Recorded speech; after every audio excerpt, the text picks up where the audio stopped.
Shut up and sit down. Hey you scallywags! Today we're taking a look at this Death Watch Mandalorian from the series Mandalorian in his blue color scheme. Looking like a really good army builder. Here are the other figures in this wave. Got a few of them there. And some legalese, all the other bits that are usually on these boxes with this card back. This one's a VC 219 for those interested. We're going to crack him open and see how he fares against some of these other brilliant figures coming out from Hasbro TVC. So here is the Death Watch Mandalorian in a gun holding pose. One of the first things I tried to check out on these figures, as it can be a challenge to put them in this kind of pose, and it wasn't the easiest, but can be done with him looking down the sights. Also helps that the gun is a bit bendy, but I'm not really too much of a fan of bendy guns. In this case, however, it helped somewhat. So here he is, sans main gun, with a look we're all familiar with. That blue does look quite nice on this Mandalorian. It's just a head, no helmet on a head, and it does what you need it to. Moves around, does that. Everything you need really for a Mando. This moves as well. In fact, it's very steady. Very impressed with how that works compared to some of the others I've had. Torso here, movement up here, which is great. A bit loose though. And there is here as well, twist. So it's a cut. Arms, they move around. And there is, goes up here, with the shoulder bit moving in with the articulation, which is great. It's like the some of the Black Series. We've also got this lovely bend, more than 90. That is really good.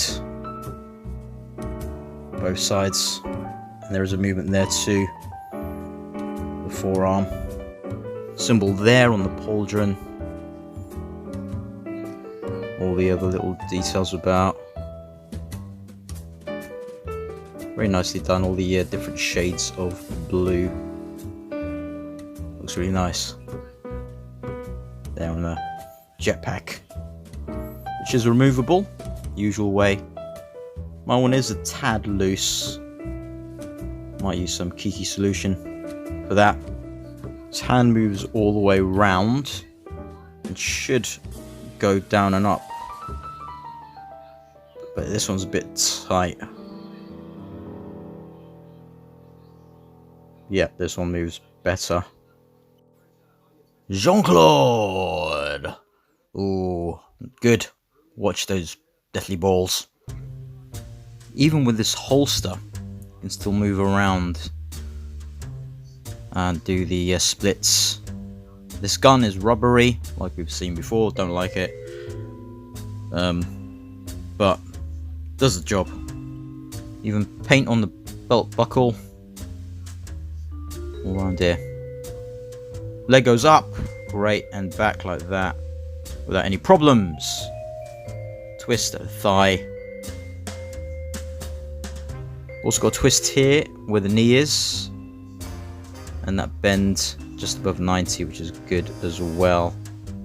Foot goes down and up, really great. Pivot here too.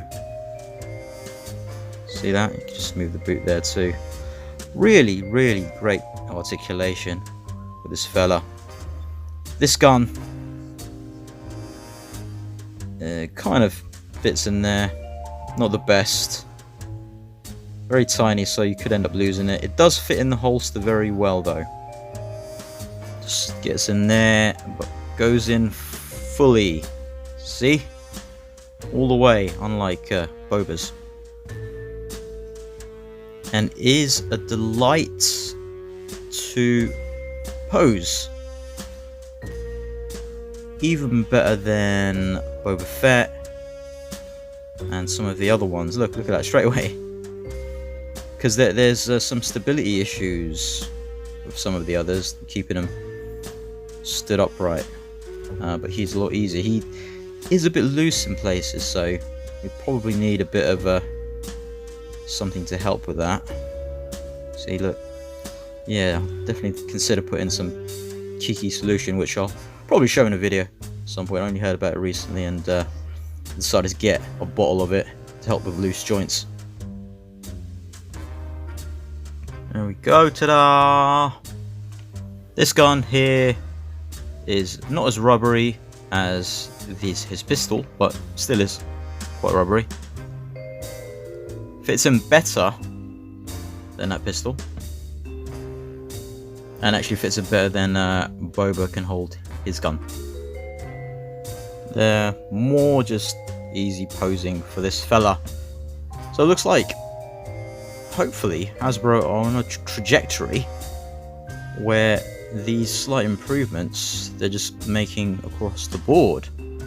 I hope, with all their figures, because this one is a slight step up from Boba, and may be in contention for the best of the year when I get there. Oh, I'm probably going to do like a midway point one of that, so I'll have to see if I can get the time. Look at that as well, kneeling down, looking so cool. Yeah, very loose here, but all around great movement and balance on this figure. If you're army building, then this is a great base figure to army build with. Just straight out of the box. Really simple, great articulation. But the best, I think, maybe from TVC so far. Right, let's get some comparisons in. Got It's Papalotl from Acid Rain World. And then we've got Steiner from Joy Toy. All with their own helmets. See-through one for It's Papalotl. And that dome type one for Snake Eyes. Next up is a custom Fortnite figure I did. There was a video of this on the channel. Fryhole Customs, thank you very much. Made to look like a Sith. And from Boss Fight Studio, the Phantom. Very good figure, this one as well. If you've not checked out Boss Fight Studio yet, definitely check out some of the new stuff. Next we have my Space Wolves custom in a similar kind of blue from Joy Toy, Warhammer 40k. And here's a Bramble from Underverse, Ashley Wood. Expect a video from both at some point on the channel. Now for some Star Wars comparisons. ARC Trooper here.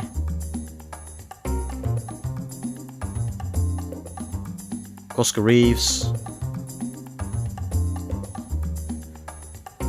And then vintage a TVC Boba Fett Tatooine version. Very good figures. Boba Fett in particular, one of the best. So let's start with Boba here, and there's a rangefinder which you can't move, unfortunately. You can for the ARC Trooper. This one is pretty loose though, goes everywhere. It's tough plastic, but it's loose. And Koska's one is actually pretty good. There she is. Moves. And is, yeah, quite good. It stays in place. Death Watch Mandalorians though is the best of the bunch in terms of how it feels and how it moves. Oh, and his hair, look, where he holds his gun, as Boba's one, it's kind of sticking out quite a bit. This doesn't go all the way for some reason, but his does. So he has upper torso and waist movement. Boba's here is just the one piece, but it does go down as well. It works better than his. Look, if you put him down like that, it kind of doesn't go that far. But Boba does. So yeah, crazy how it works. Compare the legs. See that Boba's is shorter, which probably is in line with the actor. He's a bit smaller, I think. Works. But I don't think it's just that kind of. I think it's the feet really on this that makes it easy to stand just like that. Whereas Boba does have a few issues standing when you're posing him about and things like that. Check out the full review of that Boba Fett on the channel as well. I'll link it in the description. But this guy is a joy to play about with. I'm really hoping that the other Mandalorians coming out are going to be similar with how this one is. Look at that, look how far down he can go. With this really awkward pose. I'm sure he can still stay up. We'll definitely look into. I might get more of him, or depending on how the other ones are. If they're as good as this guy, then I might get multiples. We'll just have like a cool group of like Mandos in different colours. Yeah, he's a bit taller than Boba too. For £17 or your regional equivalent, very, very good buy. I'll definitely recommend grabbing him if you can. In the UK, he is available on Amazon, so get him from there. Some other places he's sold out. So if you're looking for him, check on there. Got a few other videos that are supposed to come out, but I've lost original footage of the Ahsoka and what's it, the Annex 2179 Eliza one. So yeah, I'll have to see if I can retrieve them. But anyway, more videos will be coming, so keep an eye out. And brand new stuff as well. Looking forward to the Acid Rain stuff I've got coming in too, so check that out when it gets in. More Warhammer 2. Like, comment, subscribe, do all that good stuff for the YouTube algorithms. And I will scale you later.